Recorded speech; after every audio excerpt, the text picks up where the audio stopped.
All right.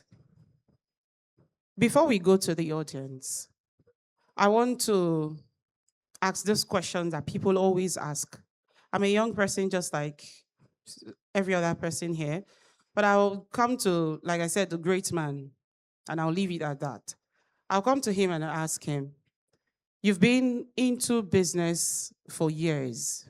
You've been into this business for years. And I know that there are challenges that you actually faced, but you didn't drop. You didn't pause. That you did not say, let me give up. Oh man, this thing I do, I no go fit. You didn't give up.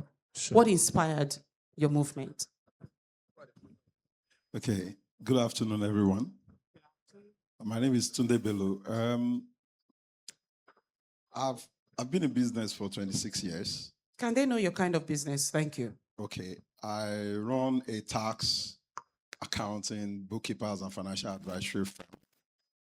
And it's called Alexander Stephen IQ. And I also have a business school called the Alternative School in Port Harcourt and my place. So basically what we do is to provide support services for businesses so that they can focus on their business while we manage their books on advisory, retainership, and consulting basis. Support people when they have tax issues, and then help them defray their taxes legally and professionally. That we've been doing for 26 years. Well, of course, every business have their challenges. I have mine, and personally, but three things drive me. Personally, three things drive me, and I call them the Tunde Bello tripartite factors. Number one is God, number two is family, and then number three, myself. God, family, and self. So if God asks me to do anything, I don't have to think about it. How do you know it's God? Everyone has the way God talks to them. Okay. So I can't tell you, you may not believe. So, but I have the way God tells me things. Okay. Sometimes it comes as a voice, sometimes it comes as a vision, sometimes it comes when I'm reading books, sometimes in my toilet, mostly in my toilet. Oh. So, I mean, and then when people talk, I heard him say, so that's God talking. So if God says do something, it doesn't matter how that is going to be done, it has to be done because he said it. So he's going to find a way to do it. If I don't do it, someone else will do it. I don't know if you are here, you have something you want to do many years ago, and then you find somebody who already done it. And you'll be like, and I want to do this thing before. God will not wait. Someone else will do it. Secondly, my family, So if not just my immediate family, anybody who has my back, anybody who has my vision, anybody who wants to ride with me, if anything has to be done to secure them, to make them safe, to make them be okay, then I have to do it. Because that's my family, that's my blood. Then myself, my vision as a person. So anything I'm doing now, I've always had a vision. So when I see challenges, I know that's basically something to distract me from what I want to do. So I just move on because it can't be done. Recently, I got an award from the Institute of Chartered Accountants of Nigeria. That award should have been given to me 20 years ago. And I'm just receiving it. So that tells you, challenges are just part of life. So in a short form, what I say is, so far I have the vision, I have the picture of where I'm going. Whatever comes, it doesn't matter how long, I just want to drive it. Thank you. Okay. Thank you very much. And congratulations on the award. Thank you. Please put your hands together for him. It's not easy. It's not easy. Thank you. I hope the people with the questions here, you are also ready. Okay, so I'll come to my beautiful Tamnosaki. I'll come to you.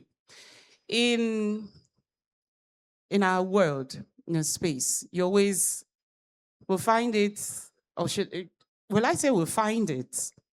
Or most times you see people say, Leave a woman, now woman, you know, if you do that in a how, no, woman no go feel lead me. No, that person is a woman. How were you able to thrive being a woman? There are so many ladies here.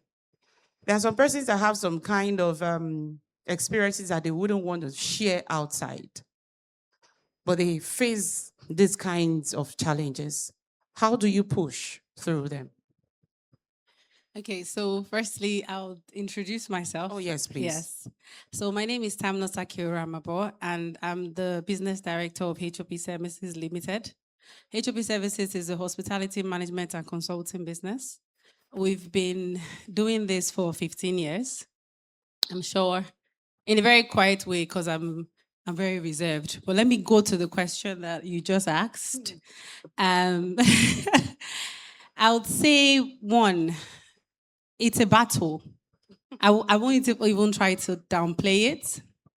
Not just in trying to navigate the industry and be seen and be heard, but also as a business director. I have, males that report to me, and I know that even for them in the business, it's a challenge. I have people that work with me that are men and married and have kids, and if they get reprimanded by their female director, it's a problem. But I would say for me personally, one of the things that helped me get through it is that as I'm here like this, I'm a man. There's no better way to describe this. My masculinity is on high level. And I'm unapologetic about it. And I want to encourage ladies here that are trying to be entrepreneurs to be unapologetic about it. There's something I say to my mentees that are women. I say it to my female staff as well. Don't let anybody tell you that men don't want loud women. There are men that want loud women. There are men that want women like you, like me, that can hold their ground. There are men that need pillars. That's what I call women like me. So I've had to be a pillar. And I've had to see myself in the form of a man for me to go into spaces and be heard and be seen where women are most likely not to be seen. So, and I think again, when I was invited to this, I said, I'm sure people will be wondering, who's HOP Services? Who are these people? Who's this woman? She just walked in here. But somehow, for the last 15 years, we've to grow as a business in the hospitality sector. We've worked with a lot of hotels that are premium, even in River State, in Lagos, in Abuja.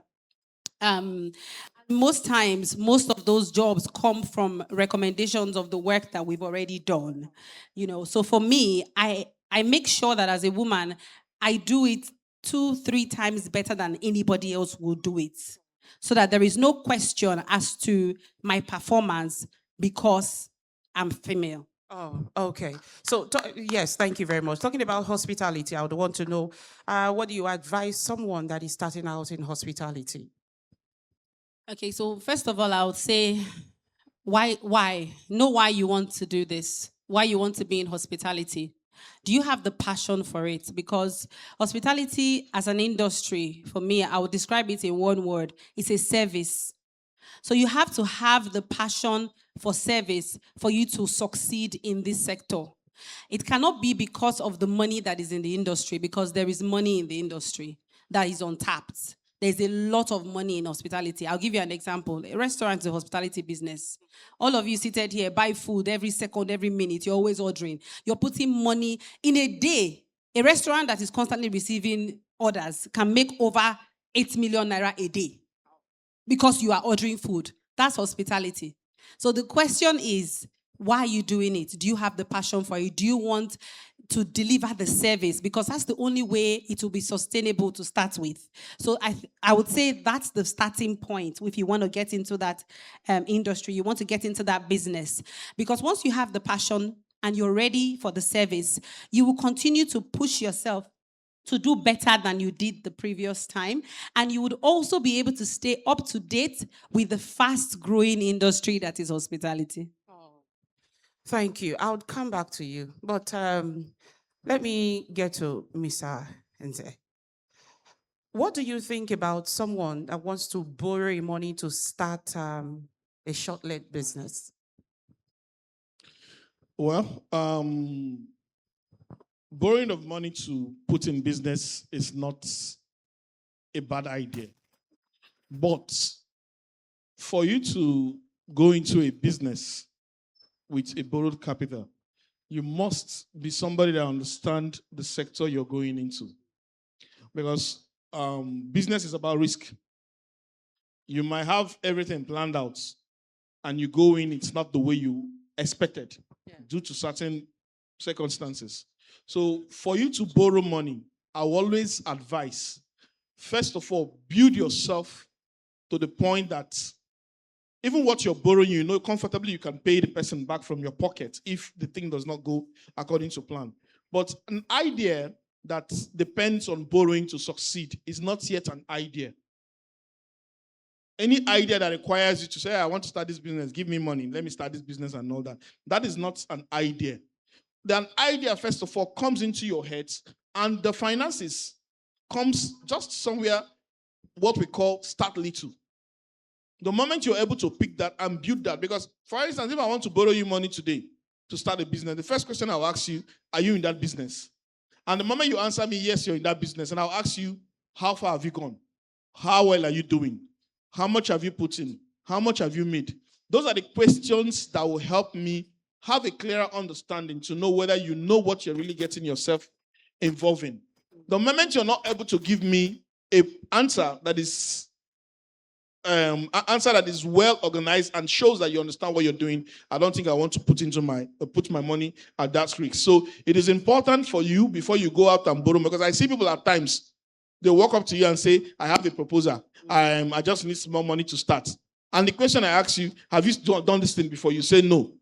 It's not somewhere I want to risk my money. I want to see you doing that thing and making sure that that thing is making money for you. And all you need is to expand. That's where you're looking for money. Then I cannot come in to know, okay, you're making 10 naira because you have 5 naira as your capital. If I give you 20 naira, you'll be able to make 40 naira out of the same business, because this is what you do, this is what you're doing every day, and you understand the risk that is involved in it. I think at that point, I will feel comfortable to give you money to go on and put in that business. Okay, thank you. All we're doing here today, we're learning, and we also want to make money for ourselves. We want to create wealth. I'm talking about money, talking about access to finance. I'll come back to Mr. Tunde Bello.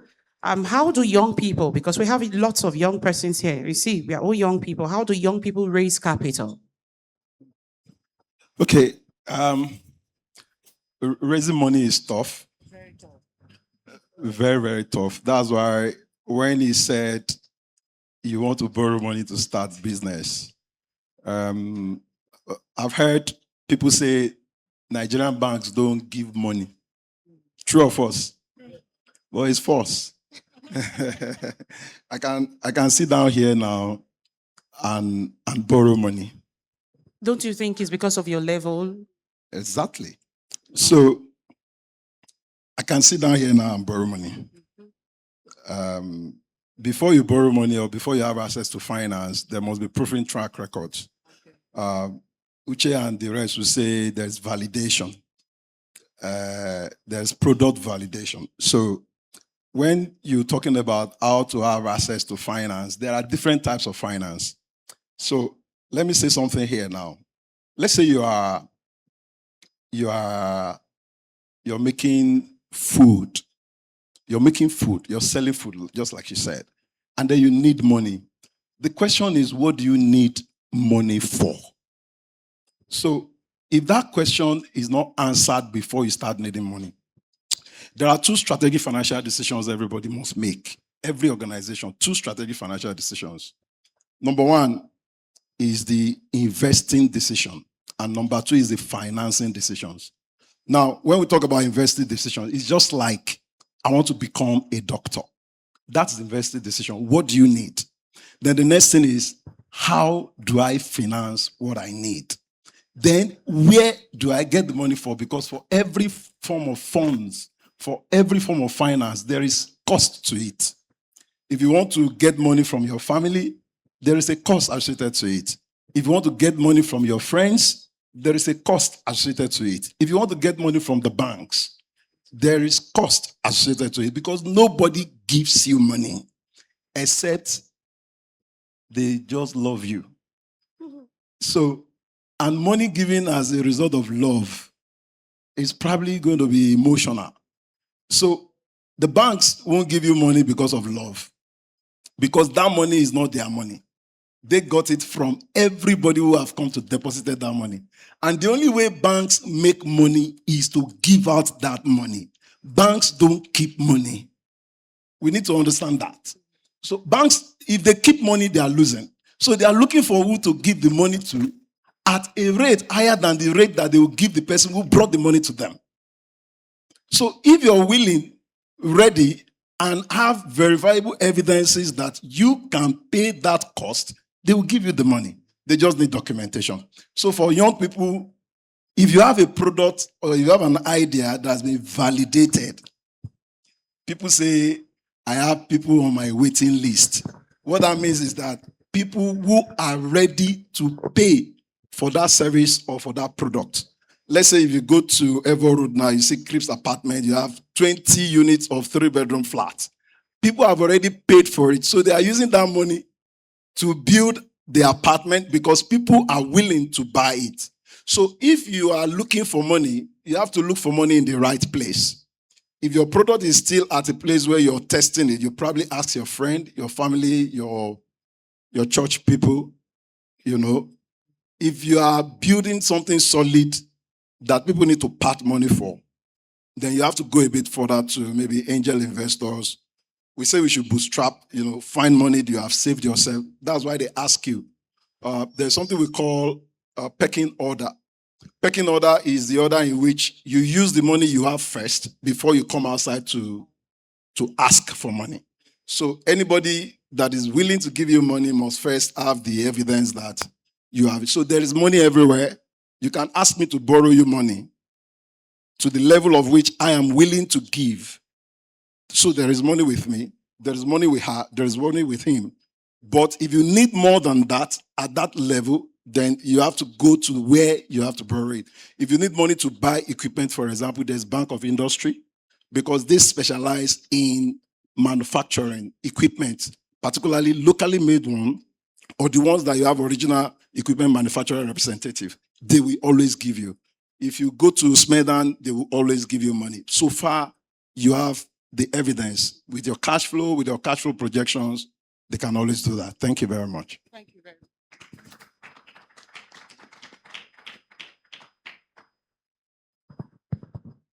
Thank you very much. I want to get to Mr. Nze before I come back to Tamnosake. Can students be part of real estate and make money out of it? Absolutely, yes. How can they balance studies and being in real estate? See, like I said during my speech, this generation is very blessed. This is the most blessed generation. I know students, I know a 23 years old in UST that is worth over 3 billion. Maybe they didn't hear that well. I know a 23 years old student in UST that's worth over 3 billion. He trades on crypto. Affiliate marketing, it's all over the place. Is it not? Yes. What is affiliate marketing? Taking my product to sell on my behalf. Is it not? And technology has made it easier today for you to trade, even without being there. We all shop online, don't we? Yes. So what are you saying? It's just to increase your numbers. And you make money. I bought face cap this morning from a lady. I bought 10 pieces and she billed me over 150,000. I've paid. They're on their way coming. I don't know her. I just know she advertised face caps. And she posted some. I found out that all the ones I have, because I like face cap because of I'm in construction. So I go to site all the time because of the sun. So I need to cover my face. So I get used to my caps. And each time I change face caps. And I found out that the ones I have, people have all collected it. So I needed one. And I looked, I said, this lady is always consistent with her face cap business on social media. And I went to her, I said, give me face cap. And she showed me all the samples in my inbox, and I made orders. And I paid her. If she's making 5,000 naira out of that business, today alone, maybe she had made probably 55,000 naira. If she makes that from 3 persons, that's about 160,000. Did that affect her from her studies? She has posted it, and I'm sure some of you are not looking at your Facebook as you're here and you're listening to me, is it not? You only remember your social media handle when you come back and pick it and look at it. Is it not? So it does not have any way to... When we were in school, like I said, I was in my school when MTN network came. And those minutes, when you talk hello, you put and wait for 2 seconds for the next person on the other side to respond to you. We're not talking about the internet. You can research on everything from your topics, what you're being taught in school. And I used to tell my niece and my nephew, I said, if you're broke this period, then you're naturally cursed. Sorry to say it. If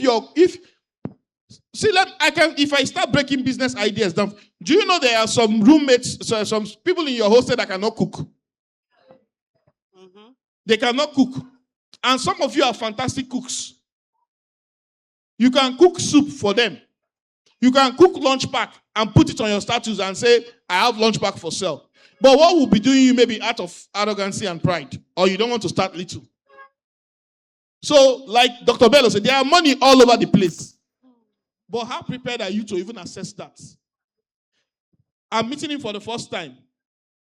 If I introduce myself to him today and tell him I'm so person, and say, sir, please, can you give me 500,000 there? When I go to my office, I'll give you back.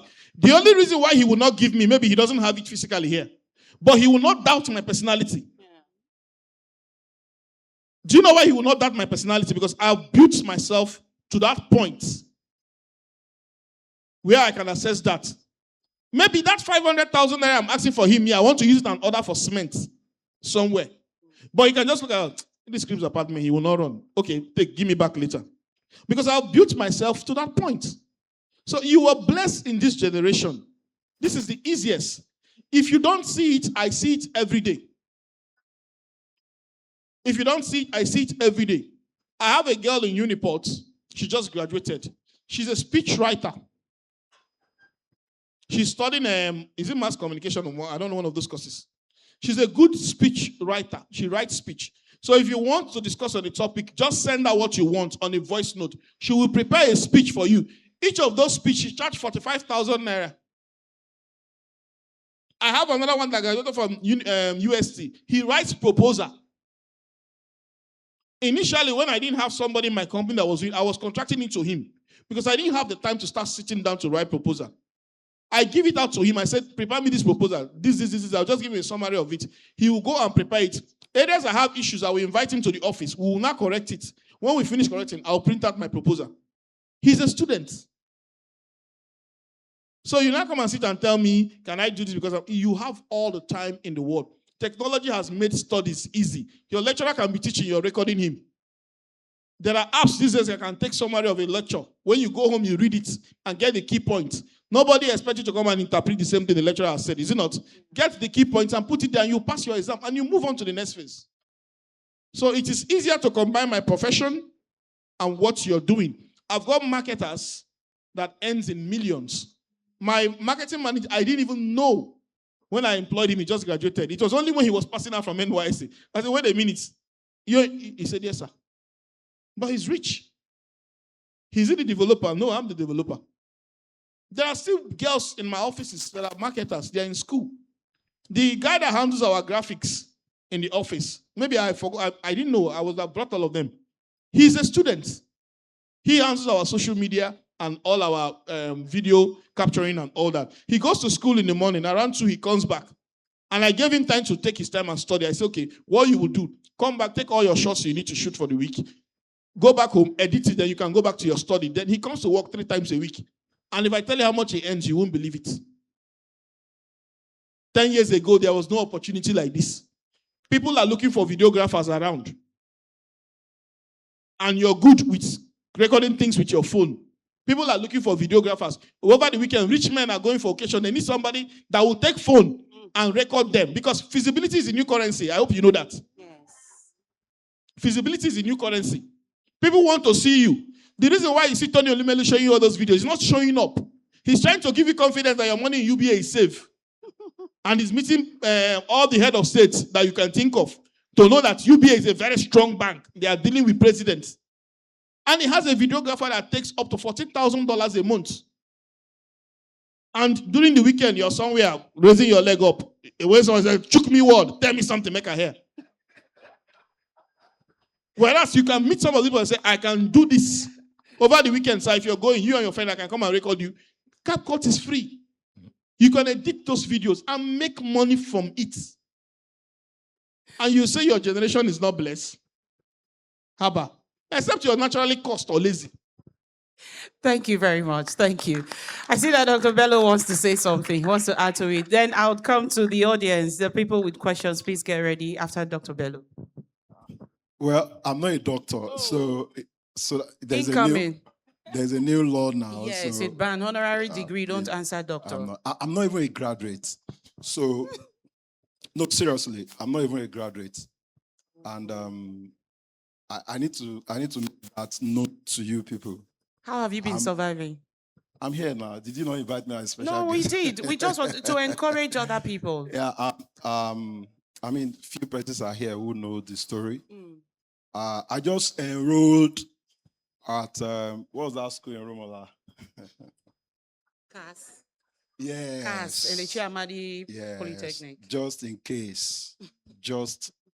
But normally, I don't think I need it. Of course, I have professional certifications. I'm a chartered accountant, chartered tax practitioner, chartered HR, and chartered business analyst. So, through personal development, I just want to corroborate what he's saying. This generation is blessed, but I think there is a bit of doubt, unbelief. So I don't know how to, so that we don't turn it to church. There is,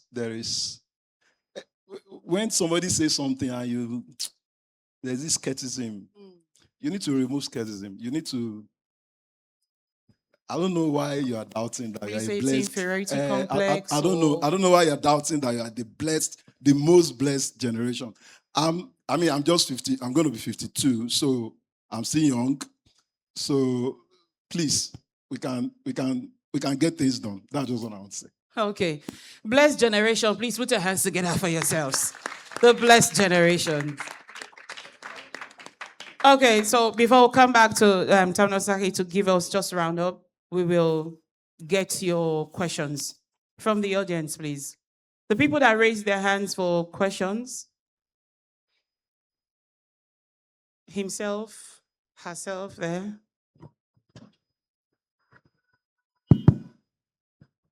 Good afternoon, everyone. My question goes to Mr. Tega Nze, my boss. Today in real estate, we know that real estate is a very capital intensive market. And looking behind me, you see that the generation today is very young, and most of them do not have capitals for such kind of market. And you cannot encourage anybody without finance today. It's hard. I am a young man. I'm speaking from experience. You cannot advise me to go into any kind of thing, put effort into anything without financial encouragement. So I want to ask you, my boss, how do this generation, besides this our blessed generation we are hearing, I don't feel blessed in this generation because there is a lot going on in this generation in terms of our leaders in Nigeria today. They are not helping us. So my question is, how do this generation cope or maybe come up today in today's real estate? How do they get involved in today's real estate? When you said you have someone who does who writes speeches for you and who does other kinds of write-up and everything. They are not into real estate. I want to be a rector. I want to go into real estate. How do I what steps do I take to come Without into real estate? without money. My second question goes to our uncle. Sorry, I don't know your name, sir. Mr. Tunde Bello. Mr. Tunde Bello. Okay. You were saying something about banks and borrowing money and everything. One thing that caught my attention is that you almost said that saving money is a crime. Saving money is the crime. Please, sir. This advice over the years, it has been on our head. You need to save, you need to save, you need to save, you need to save. And today I'm hearing from a possible mentor, my possible mentors and people I look up to, telling me to my face that saving money is a waste of money. Because taking my money to a bank and bank brings my money out and give to other people is something I just don't understand right now. And You need clarification. You need to be clear. You need clarification. Thank you very much. Okay. So your boss will start. Somebody will ask, why is he asking? He's your He's my PA. He was just employed last week. He started working with me last week. So I believe as time goes by, he will understand the activities as he goes. But answering his question to what he asked, a lot of people have asked me the same questions, in particular young people, young mentees that I have in the industry. They always come to me and say, you're doing so well. We like what you're doing. We want to be like you. How do we start? And I asked you, how long have you been here? You say 2 years. I said, no. A child must learn how to crawl before you learn how to walk. Is it not? Abi? Yeah. So you must grow. It doesn't mean that overtaking is not allowed. But I can sit, if I want, with all humility, if I want ₦1 billion in the next 3 weeks, give me 14 days, I can raise it. I know what to do. I'll start with Mr. Bello here, book an appointment with him, take him lunch, and explain to him what I'm doing, and show him my work. If he sees my work, I'll take him around to my site. He will see my projects. And he will ask me, why are you looking for 1 billion? You're worth more than this. And I'll tell him that because I want to do this. And because entrepreneurs don't save. Yes, we don't. So you can be worth 40 billion, but in your bank account, you don't have 3 million naira. Because money is supposed to work for you. Hello? Hi. Money is supposed to do what? Work for you. Money is not meant to be saved. If you save money in the bank use it and loan to me. And I'll make money and give to the bank. The bank will take and return your money back with maintenance fee. They will charge you maintenance fee for maintaining your money. So you don't need to start with capital. See, any business that requires you to say you need to save bulk money. If I want to sell hair today, I will look for a vendor that sells hair. And I'll partner with her. And I will take her hair business like it's my business. And I will market it to you like it's my own. When I convince you to buy, I'll go and pick the hair business from her and submit to you and take my markup. If I want to sell parfait, I will go and look for the best parfait maker and I will market you like it's my product. When I come, I will put a markup on it. There's nothing wrong in that. And when I do that, I'll bring it to you. You will buy, I'll collect my markup. I will do that till I build capital. So when I build capital, I will now start my own business. That is what entrepreneurs do. So you don't need a war chest to come into the market. You must first of all exercise the wisdom God has given you and the ability to sell. I'm sounding like a pastor now. I see everybody here sounds like a pastor. Okay, so let me just say something. There is value chain of every business. There's what we call value chain. So because you mentioned that the person who is doing graphics, the person who is doing video is not doing real estate. There is a value chain of real estate. So the person who is selling cement now is in real estate, right? The person who is selling pipes, PVCs, is in real estate. So there are about 8 sectors in the economy. I'm sorry, of course, there's no time. We have telecoms, we have manufacturing, we have service, we have trading, we have transportation, oil and gas, and then we have financial service and tech. Of course, the new one that is being added is entertainment and then the blue ocean economy. Now, if you don't sit down to understand how the economy works, you won't make money. Now, if I tell you I'm into education now, you probably think I have a school. But what if I'm only selling food to pupils in schools? I don't sell to any other person. What if I'm only selling natural juice to children under 5 in schools in Port Harcourt? You people say, English people say it's a niche. I will call them. Okay. So if you don't understand the value chain, you probably think you have to do exactly what he's doing for you to make money. If you're consulting for real estate alone, you're in real estate, right? So you have to understand the real estate. So now, when we talk about savings, money made must be made to make more money. It's as simple as that. The first thing is your ability to make money. When you finish that school, then you can graduate to managing it. Then before you graduate to multiplying it. Most of us want to do the 3 things at the same time. It's not possible. You have to understand making money first. And where am I making money? From who am I making money? How much am I making? And what is the margin? That's why we say accounting is the language of every business. So for us here, as young people, if you identify the source of making money and you have built a system around it, that's what he's saying. Repetitive sales. Not that you set up a business now that if you see somebody who comes to you today, next 2 years, 3 years, you're not seeing the person again. That's not business. You're probably doing a lifestyle. For example, if any of the big musicians today is called to come and perform here, any of the biggest musicians today is called to come and perform here, and he tells you, okay, I'm sending my PA to come and perform. Will you pay? Will you pay? No, you won't pay. So we need to understand that money is everywhere. Thank you.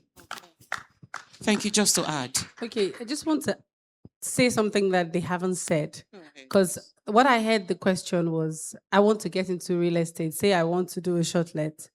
Let me use myself as an example. Today I have my 7 shortlet apartments under the name Little Africa.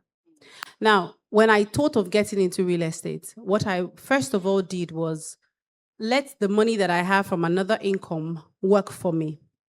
That's why I agree with Honorable here when he says we can't save.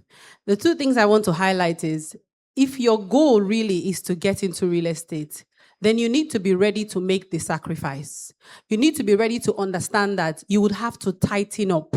So the first thing was, by the time I had money to buy a property, a land, I needed to check the viability of that location, built my first house, sold that house, removed my profit in anticipation of my ultimate goal. Do you see where the sacrifice is? I didn't think of repurposing that money. I knew what the goal was. Today, I'm finally at the position where I'm building my chain of shortlet apartments. But it started from that one property. Being able to take that money and say to myself, it needs to work in my investments so that I can generate money for the ultimate goal. So there's a sacrifice element to it. And just like Honorable said the other time, there is also the starting small, because it's a journey. And it doesn't just start from, I want to make this big money now. And I think that's one of the things we have in this generation, especially among the youths within Port Harcourt. I want to make the money now. I want to see the money now. I start a business today. If I've not broken even in 6 months or 1 year, the business is not working. That's not how it works. That's the sacrifice element we're talking about. Thank you very much. If you don't know, she currently leads business operations at Little Africa. It's one of Port Harcourt's premier short-led brands, overseeing 6 plots, 2-bedroom apartments with continued expansion.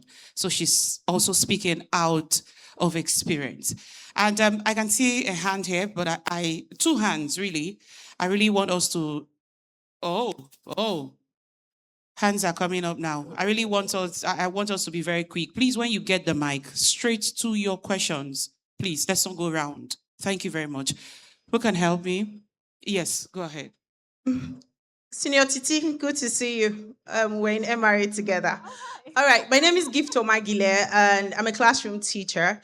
And I've been very concerned about a particular thing. By the way, I was born in the 80s, so yeah, I'm not so much in this generation. So I've been hearing the very blessed generation, and I want to add this as a classroom teacher. I'm coming from the classroom. You know, it's the generation of AI, and everything is. One of the concerns we see in classroom is that children, even in primary school, they are not able to put in work. You know, they're not able to put in cognitive effort to anything. And we have to think about the longevity of what we say that is the blessing, so that the blessing is not also a curse. So in as much as we're encouraging young people to, you know, take advantage of whatever thing they have in terms of like AI and all of that, I'm just trying to be fast. I want to seize this opportunity as a classroom teacher, given my experience, to also add that whilst you try to, you know, fast track life, you know, steal on people's experience, do the harder work. Don't just do AI, like read random books and go to the depth of knowledge. It's going to save you a lot. Thank you. Thank you very much. Thank you. Please quickly to this.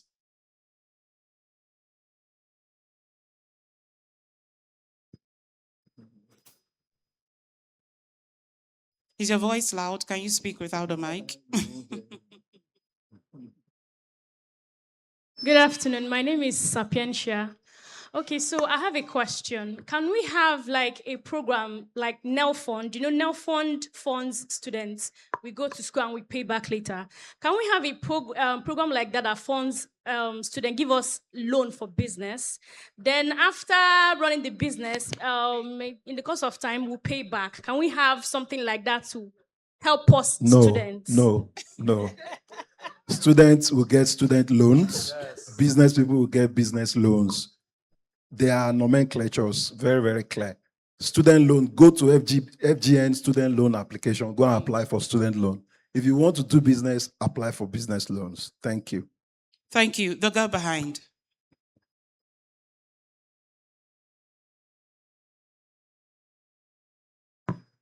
So my question is to Mr. Inze. Firstly, it's like a request.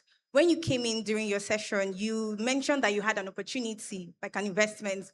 I want to say that one of the reasons I came here today is actually because of you, because I saw Crib Apartments and I've been thinking more into real estate lately. So I was like, oh, I think there might be like an opportunity. So even when you said, oh, you're not sure of the crowd, and then you said we're a blessed generation, I was still thinking that you would end with at least bringing the opportunity for investment. So I'll say I think you did two things. One, you told yourself no before presenting it. And secondly, you did not put action to the blessed generation that you were saying. Then my second... My bad. Then my question is, you mentioned something that I've never really thought of, although I've seen. That's the housing deficit we have in Nigeria. So I attended the Nigerian law school, and just beside the law school, there are a lot of homeless people there, like people living on the streets, literally. And even in Port Harcourt, we see the Bacha housing system where people live in wood. So you mentioned that there's a housing deficit, but still, I've prepared wills for clients that I've seen that they own a lot of properties that they don't even live in. We still see real estate developers developing properties, so there are still lots of properties. So how is it that we have, so now I'm speaking to you as someone in the real estate industry, how do we actually really create a balance? Because we're seeing houses there, but some of these houses are expensive. So some persons are homeless because they can't afford it. Sometimes we even see the quality of housing. If you're looking for a house, you have money to pay, you're not seeing something like worth the money. So how do we really address this? Do we really have a housing deficit? Is it because there are no houses? Is it the economy? What really is the issue, and what's the solution that you can prefer? Thank you. So you're a lawyer? Practicing? Okay. But you're into real estate? Yeah, so I have clients in the real estate that I advise, but I'm not... So you're attached to a chamber? I have a law firm. Okay, you have a law firm. Yes, I do. Okay, nice. Okay, to help answer your question, yes, there is a serious housing deficit in Nigeria. How many of us have tried looking for houses currently? How many of us have tried? Have you seen any house? I've not seen. Okay. I have somebody that's been looking for a house since last year, November. And why do you think landlords are asking you to pay 2 years? Why are agents asking you to pay 20%? You think it's the economy? It's not the economy, it's demand. Demand is outweighing what? Supply. So, like I said, our population is growing at a pace that is so high. As in, people they fire down where? You know what I mean? I give you an instance of last year alone, the birth rate in Nigeria was at about either 8.4 or 9.6, one of them. It was bigger than the entire kids that were born in the whole of Europe. One country. My son is 6, is in primary 1. If 8,000 something, 8 point something million kids were born last year only, put this year together, let's say we still have the same numbers, that was about 16 point something million. That's bigger than the population of Belgium. That's in kids that were born only in Nigeria. So what it means, some people graduated this year, right? Some graduated last year. Some came into the job market. They moved out from their parents' house. They need to look for new accommodation. How many properties are coming into the market to absorb these people that are coming new? The government is not doing anything. In fact, Nigeria as a country, we need about 3 million houses every year. And the whole developers in Nigeria put together, including federal government, we don't do up to 300. We don't do up to 300. So you ask yourself, where would the 2.7 stay? So they will compete with that available little one that is in the market. But why don't you do up to 300? Well, because of one, you look at cost of construction. Okay. A plot of land today in GRA goes about 300 million. If you're buying 2, you're talking about 600 million. Why? Yeah. Factor of demand again is affecting it. Okay. How is demand affecting it? Population is also a cause. So population can be a cause or a blessing to an economy. When your population is increasing at a rate that you're not producing to absorb that growth, it becomes a cause. So that's the problem we are facing. So a system that works, the society would have planned for us. That's why statistics is important in every business. Data is better. So what happens is we're going to be having 8.4 or 9.6 million children born into the country, meaning that our population will increase at this number. These numbers of persons will be needing accommodation, water supply, electricity, and all that. That will help us to, that's our national grade. Why do you think our national grade is breaking down every day? Because what we have cannot go through the grade we have. So we are putting in the grade is collapsing. So it's a system that is not working to absorb population growth. And it's also affecting the housing market, like it's affecting your food. Because a lot of persons are not into agriculture. So the little food that comes out, everybody wants it. So what it means that when the seller knows that if I put this thing, if I tell it 10 naira, I'm a lover of corn. I eat corn a lot. As of 3 weeks ago, I was buying 1 corn for 500 naira. And I noticed that it became 215. Because there are lesser corn now. So everybody, 15, you're not buying leaf. And for the second you want to eat it, you just do what? You still buy it. So it runs like that within the value chain of the economy. It affects every sector. So how do we solve this problem? We solve it with a deliberate effort. Housing is an essential key of human existence. Government must exist that. So that's when I said that thing, I said, my dear, I was not trying to look down on anybody. But like I said, my topic has to do with there are a class of persons that will understand what I am saying. It's like I'm saying land is 15. Somebody is asking me how. I'm sure if I speak to our chartered accountant here what I mean, I don't need to break my head to explain to him because he can just juxtapose it to his sector and understand what is going on. So that was why I made that comment, not because I was trying to look down. Now, I'll give you the opportunity to sit with me and have a conversation since you're in my industry. So you know my office, you can track me, we can discuss and we can do business together. As of doing real estate, everybody can do it. There's nobody that is created to do real estate. He explained it more than I even did, that there are value chains in real estate that a lot of people are not looking at. Somebody wrote something yesterday. He said even realtors make more money these days than some developers. And it's true. It's true. How come nobody's looking at that? There is this lady I follow on Instagram, Eko Aja Leki. She sells property of 1 billion, take 100 million as commission. And some developer that developed that, you might be shocked, they make up to 100 million. But somebody else is picking somebody's craft and showing it to the world and is making massive money from it. So your generation is, I'll say it tomorrow, it's a blessed generation. Just understand the dispensation you're living in and try to work on that system. And trust me, if you do that, you'll find out that everything around you is a money-making machine that you can take. People are dancing on TikTok, they're making money. Brands are signing them as influencers. People that are husband and wife are recording themselves, doing their normal lifestyle. We're spending our time watching them. They are paying them. Are we not seeing it?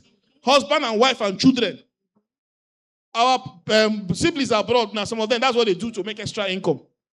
And they are making $10,000, $15,000 every month. And you're here, you're saying that you don't want to work and make money. Okay. Thank you very much. Thank you. So we can, any more real estate questions, we'll just channel it to Tamnosaki for this session. Tamnosaki is also into hospitality business. She's a hospitality business consultant. If you do not know, now you know. So you can also come to her privately to speak. So any other real estate issues, we just direct it to her so we can leave. I have 2 hands here.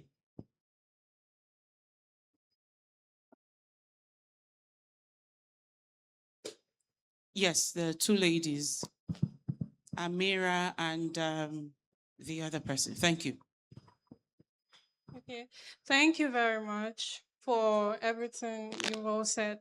But my question really isn't directed to real estate, it's more of generally.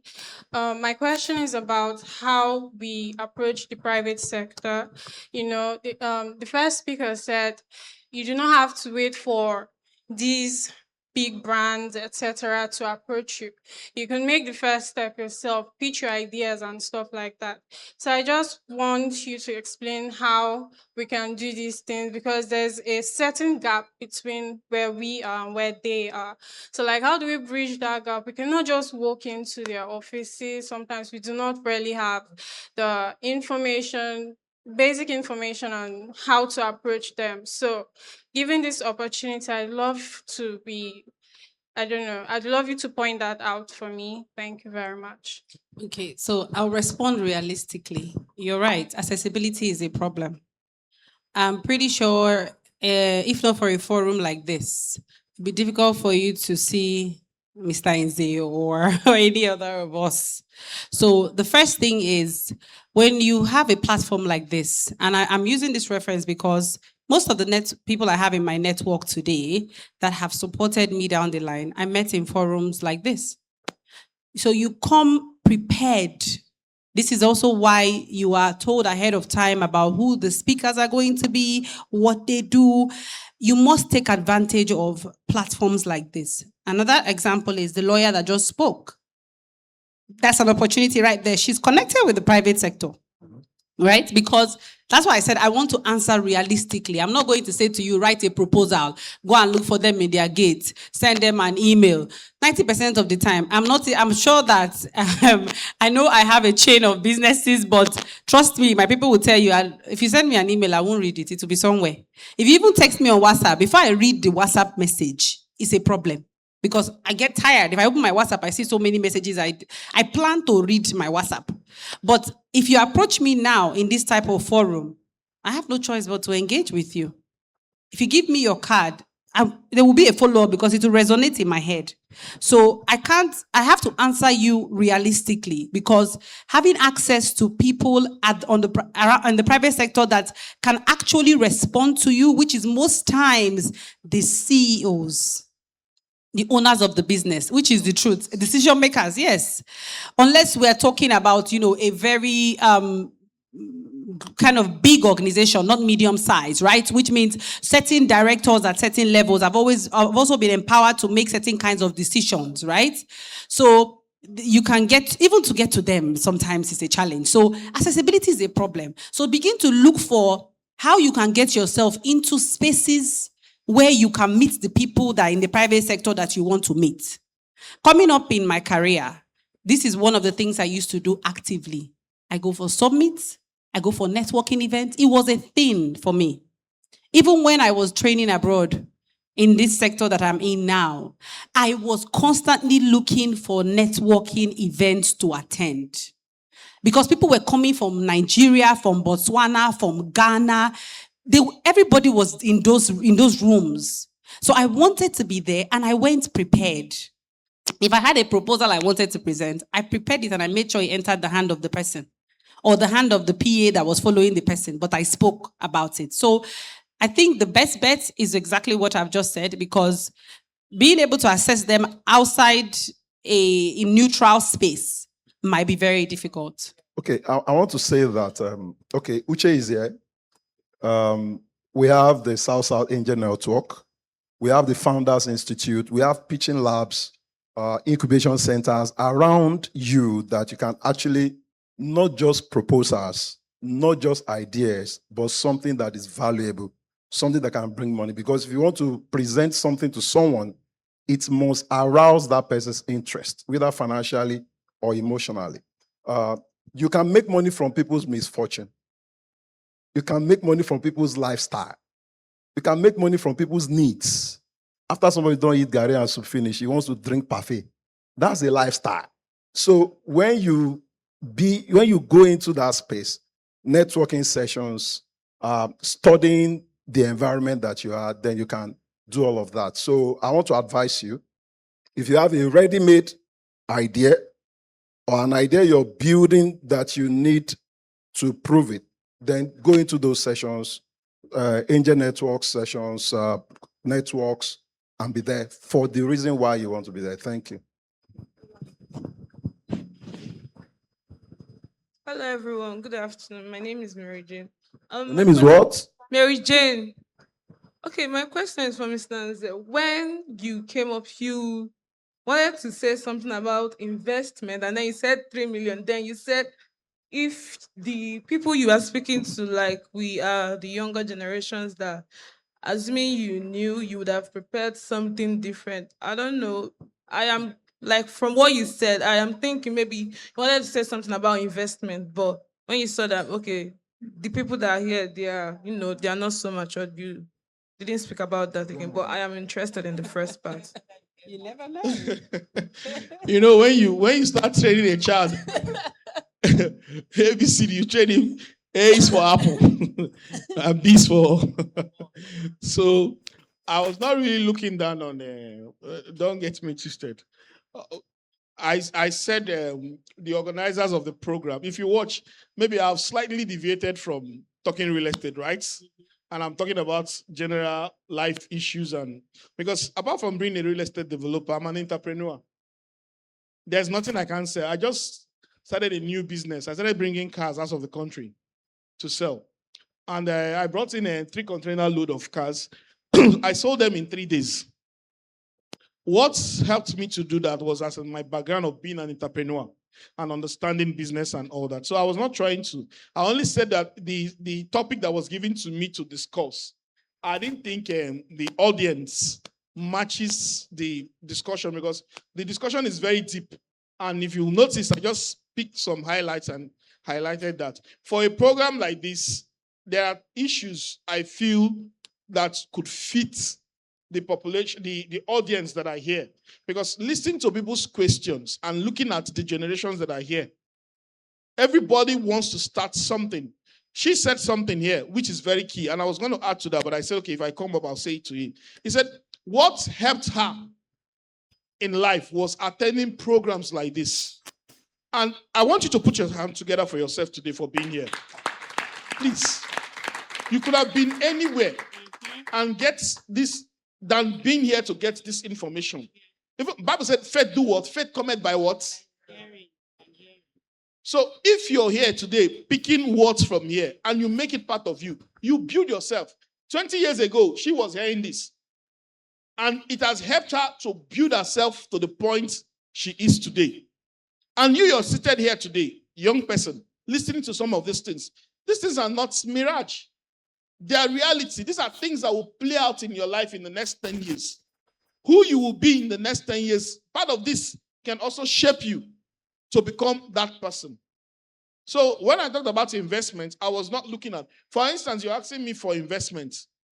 My company don't do investment, anything less than 100 million. So I'm not going to come here to tell you to start investing 100 million because as a marketer and as a salesperson, having attended workshops, seminar, first of all, what I do, I notice my audience. In marketing, yes, that's what we call marketing psychology.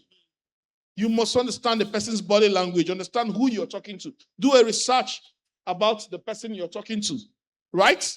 To know whether what you want to push out is what the person wants to listen to. So if you start pushing out the wrong message to the person that doesn't want to listen to, then you're wasting your time. So why not get to where you feel you can speak to the person in that line? So when I came in and I saw the audience, I said, no, my topic is supposed to be at tune because what the organizers asked me to discuss about, it's very in-depth. We have to look at government policies. We have to look at how does it affect housing. How to look at Ministry of Culture and Tourism. We have to look at the tourism potential of the state. If I start doing those jargons, it will bore you. Hello? Hi. So that's why I switched a little. In terms of investment, there are so many opportunities today that are open. He's a chartered accountant today. Also, I'm sure he's 100% informed of what is happening in the stock market today. I keep saying it. And since March till now, a lot of people have made over 300% from the capital markets. Banks are auditing from May to July. A lot of the banks you're seeing are going to post profit today. Some of them cook, I'm sure he will not, the accountant will not lie. Some of them will cook their books to give an impression that they are doing well. And their share value will do what? Will increase. So you could just throw in 3 million naira there quietly, waiting to capitalize on their ignorance, and sell it back in June, and you make something out of it. These informations are available out there for you to access. Hello? Hi. I'm sure I've also encouraged you that. So I don't sell land somewhere where I'll say, come and buy one plot, wait for 3 years and sell it back and make money. I build houses to sell. I speculate in the property market. If I discuss with you and you say you have 100 million, I can ask you buy an off plan of this. 12 months later, when I'm done, I'm able to give you 70% on return on investment because what will I do? I will put back that your house in the market. For somebody that does not have patience to wait for me to start building from foundation to that point. There is somebody that will walk in and tell me, I need a house. No, I don't want to follow this your off-plan thing. So I will sell it at the premium for the patient that you waited and sell it and I will make profit for you. So those are the sectors I play. So it has to do with volume. So that's why I will not bring that to you. So, but if I meet Ogaya and I can market that kind of idea to him, I can market that kind of idea to Madam and say, why not do this? Why not do that? So I am able to do what? Know my audience. Thank you very much. Thank you. We have actually come to the end of this session. You will agree with me that it was quite an interesting conversation. Impactful, enlightening. Please put your hands together for the beautiful panelists today.